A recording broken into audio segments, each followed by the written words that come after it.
Welcome to special focus. This is Sumitra. America కాబోయే president Donald Trump దూకుడు మరింత పెంచారు. భారతీయ మూలాలున్న వ్యక్తులకు అమెరికా నూతన ప్రెసిడెంట్ రెడ్ కార్పెట్ పరుస్తున్నారు. తన కార్యవర్గంలో మరో భారత సంతతి వ్యక్తికి కీలక పదవి కట్టబెట్టారు. ట్రంప్ వీర విధేయుడిగా పేరున్న కశ్యప్ పటేల్ ను కీలకమైన federal Bureau of investigation FBI తర్వాతి డైరెక్టర్ ను చేశారు ట్రంప్. దీంతో ట్రంప్ కేబినెట్ ఇతర టీంలలో ఇండియన్ ఆరిజిన్ వ్యక్తులు చక్రం తిప్పబోతున్నారు.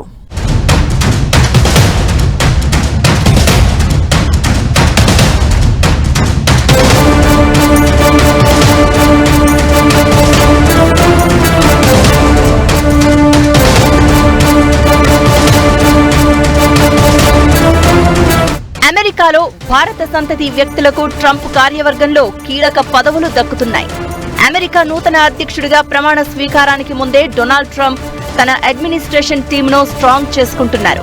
బాహుబలి టీంతో బళా అనిపించేలా ఈసారి పాలన సాగించాలని భావిస్తున్నారు. ట్రంప్ 2.0 టీంలో భారతీయ మూలాలున్న బలమైన వ్యక్తులకు అగ్రతాంబూలం అందుతోంది. బిజినెస్ మెన్ వివేక్ రామస్వామికి ఎఫిషియన్సీ శాఖ బాధ్యతలు అప్పగించిన ట్రంప్ అమెరికాలో వైద్య పరిశోధనలను పర్యవేక్షించే national Institute of health NIH next director గా జై భట్టాచార్యను నియమించారు. ఇప్పుడు మరో భారత సంతతి వ్యక్తికి ట్రంప్ కీలక పదవిని కట్టబెట్టారు.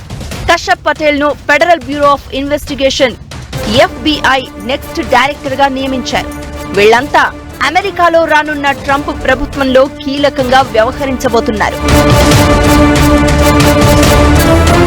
ఫెడరల్ బ్యూరో ఆఫ్ ఇన్వెస్టిగేషన్ అమెరికాలో చాలా కీలకమైన శాఖ. ఇందులో ఇంటెలిజెన్స్, సెక్యూరిటీ విభాగాలు ఉన్నాయి. ఇప్పుడు FBI నెక్స్ట్ డైరెక్టర్ గా ఇండియన్ ఆరిజిన్ కు చెందిన కశ్యప్ పటేల్ పనిచేయబోతున్నారు. ట్రంప్ వీర విధేయుడిగా కశ్యప్ పటేల్ కు పేరుంది. ఆయన్ను అమెరికాలో అంతా కాష్ పటేల్ గా పిలుస్తారు. కశ్యప్ పటేల్ కుటుంబ మూలాలు గుజరాత్ లో ఉన్నాయి. తల్లిదండ్రులు తూర్పు ఆఫ్రికాలో పెరిగారు. ఆయన తండ్రి ఉగాండాలో నియంత ఈదీ అమీన్ బెదిరింపుల కారణంగా అమెరికాకు వలస వెళ్లిపోయారు. న్యూయార్క్ లోని గార్డెన్ సిటీలో 1980న కశ్యప్ జన్మించారు. యూనివర్సిటీ ఆఫ్ రిచ్మండ్ లో గ్రాడ్యుయేషన్ పూర్తి చేసి యూనివర్సిటీ కాలేజ్ ఆఫ్ లండన్ లో న్యాయ విద్యను పూర్తి చేశారు. ఆ తర్వాత ఓ లా సంస్థలో పనిచేయాలి అనుకున్న జాబ్ దొరకలేదు. దీంతో మియామి కోర్టులో పబ్లిక్ డిఫెండర్ గా పనిచేసి వివిధ హోదాల్లో సేవలందించారు. US మాజీ అధ్యక్షుడు బరాక్ ఒబామా పాలనలో కశ్యప్ పటేల్ కొంతకాలం న్యాయ శాఖలో పనిచేశారు. ట్రంప్ తొలిసారి అధ్యక్ష పగ్గాలు అందుకోగానే 2017-2018 మధ్య హౌస్ ఇంటెలిజెన్స్ కమిటీకి నాయకత్వం వహించినప్పుడు మాజీ ప్రతినిధి డేవిడ్ న్యూన్స్ కాలిఫోర్నియాకు సీనియర్ న్యాయవాదిగా 2 సంవత్సరాలు సేవలందించారు. 2018లో నేషనల్ సెక్యూరిటీ కౌన్సిల్లో ఉగ్రవాద నిరోధకానికి కాష్ పటేల్ సీనియర్ డైరెక్టర్ గా పనిచేశారు. అందరికంటే ఎక్కువ పొలిటికల్ వచ్చింది క్యాష్ పటేల్ అని. ఆయనకి FBI ఇచ్చారు. భారతీయులు భారతదేశం నుంచి అక్కడికి వచ్చి సెటిల్ అయిన వాళ్ళు టెక్నాలజీ కంపెనీలు అమెరికా రన్ చేస్తుంది. చిన్న విషయం కాదు. ట్రంప్ కేబినెట్లో, ట్రంప్ గవర్నమెంట్లో మంచి అవకాశం ఇచ్చారు. కాష్ తెలివైన న్యాయవాది, పరిశోధకుడిగా పేరుంది.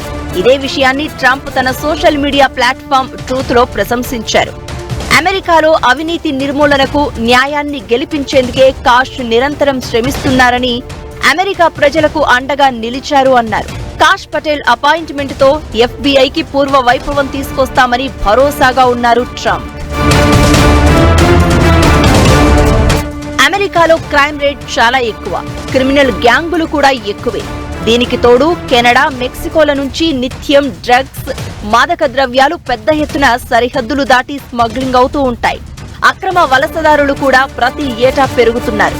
దీంతో ఇలాంటి నేరాలకు అడ్డుకట్ట వేయాలని ట్రంప్ భావిస్తున్నారు.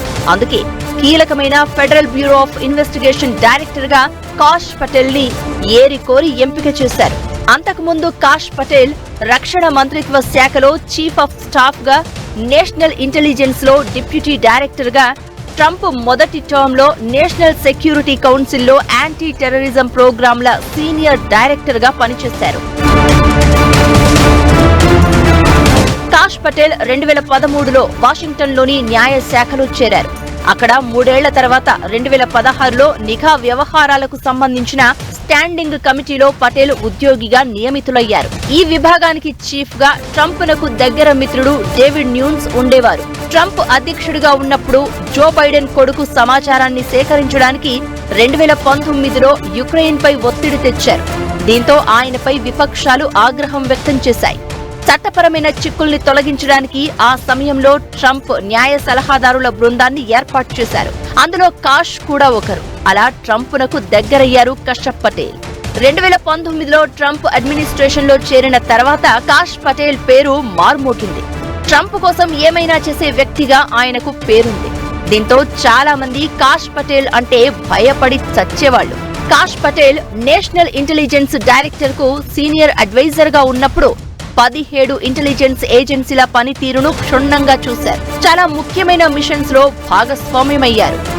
ఐఎస్ఐఎస్ నాయకులు బాగ్దాది, ఖాసిం అల్ రిమి వంటి అల్ ఖైదా నాయకులను నిర్మూలించడంతో పాటు అనేక మంది అమెరికన్ బందీలను తిరిగి తీసుకొచ్చే మిషన్లో కీ రోల్ పోషించారు కాష్ పటేల్. ట్రంప్ దిగిపోయాక కూడా ఆయన్ను వదలకుండా అంటిపెట్టుకున్నారు కాష్. ట్రంప్ ఎదుర్కొన్న పలు కేసుల్లో కాష్ పటేల్ న్యాయవాదిగా సలహాలిచ్చారు. బైడెన్ ప్రభుత్వంలో అవినీతి ఉందని గవర్నమెంట్ గ్యాంగ్స్టర్స్ పేరుతో ఆయన రాసిన పుస్తకం అమెరికాలో పెద్ద సంచలనం. ప్రస్తుతం Donald Trump social media platform truth పనితీరును కాష్ పటేల్ పర్యవేక్షిస్తున్నారు. సంచలన నిర్ణయాలతో యుఎస్ ను అభివృద్ధి పరుగులు పెట్టించాలనుకుంటున్నారు ట్రంప్. వచ్చే ఏడాది జనవరి 20న ఆయన రెండోసారి అమెరికా అధ్యక్షుడిగా బాధ్యతలు చేపట్టనున్నారు. దీంతో ఆలోపే టీంలో ఆర్థిక, సామాజిక, రాజకీయంగా తనకు వెన్నుదన్నుగా నిలిచే స్ట్రాంగ్ పర్సనాలిటీస్ ను ఎంపిక చేసుకోవాలని అనుకుంటున్నారు. అందులోనూ భారతీయ సంతతి వ్యక్తుల్ని ఏరికోరి మరీ పక్కన పెట్టుకుంటున్నారు.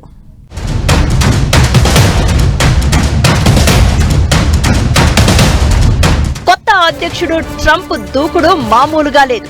వైట్ హౌస్ లోకి అడుగు పెట్టకముందే సొంత టీమును నియమించుకుంటున్నారు. పైగా అందులో భారతీయ మూలాలున్న వ్యక్తులకు ఎర్ర తివాచీ పరచడం విశేషం. అడ్మినిస్ట్రేషన్ కీలకమైన పోస్టుల్లో వీరి హవానే ఇప్పుడు సాగుతోంది.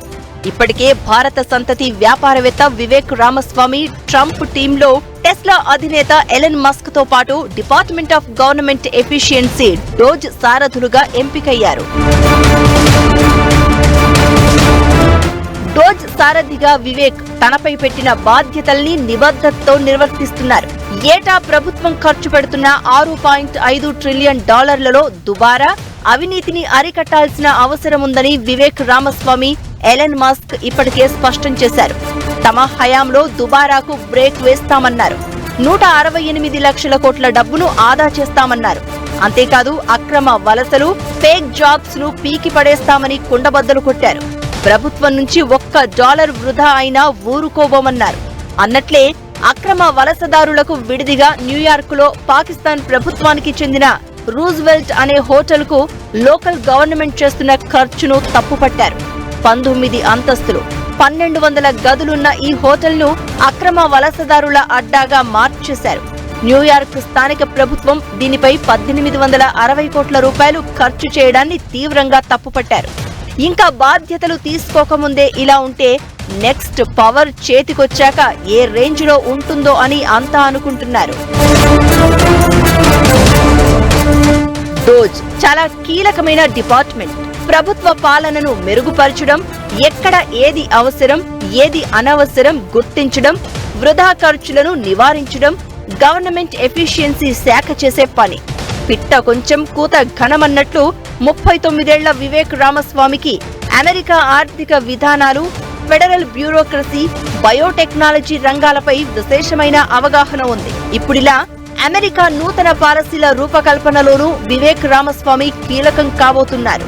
ఇవాళ అమెరికా ఒక సూపర్ పవర్ గా ప్రపంచంలో ఇంకా ఉన్నదంటే గూగుల్, మైక్రోసాఫ్ట్, ఫేస్బుక్, ట్విట్టర్ ఇవన్నీ ఉన్నాయి.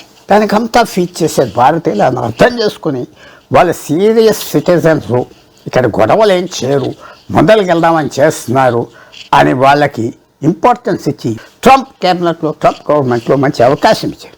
ఇటు అమెరికా హెల్త్ సైన్సెస్ పరిశోధనలకు కూడా ట్రంప్ ఇండియన్ మూలాలున్న వ్యక్తిని డైరెక్టర్ ను చేశారు.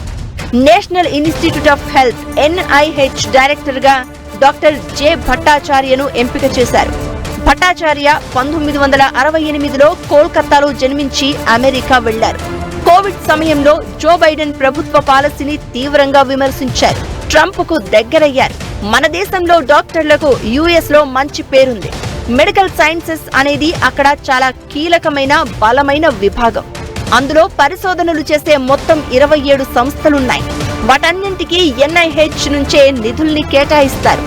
NIH ఏడాది బడ్జెట్ మన ఇండియన్ కరెన్సీలో దాదాపు 4 లక్షల కోట్ల వరకు ఉంటుందంటే దాని రేంజ్ ఏంటో అర్థం చేసుకోవచ్చు.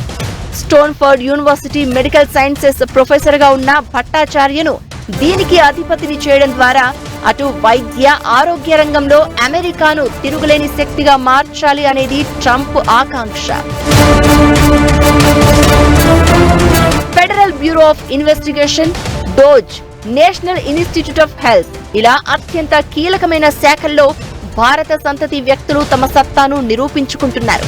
ట్రంప్ కూడా భారతీయ మూలాలున్న సమర్థులను ఏరికోరి అధిపతుల్ని చేసి తన మార్కు చూపిస్తున్నారు. నమ్మకం, దేశ సమగ్రతను కాపాడే విషయంలో ఎక్కడా రాజీ పడకుండా పనిచేసే వారిని ఎంచుకుంటున్నారు. అలా ఈసారి గతంలో కంటే the best and strong administration ను అందించే దిశగా అడుగులు వేస్తున్నారు ట్రంప్.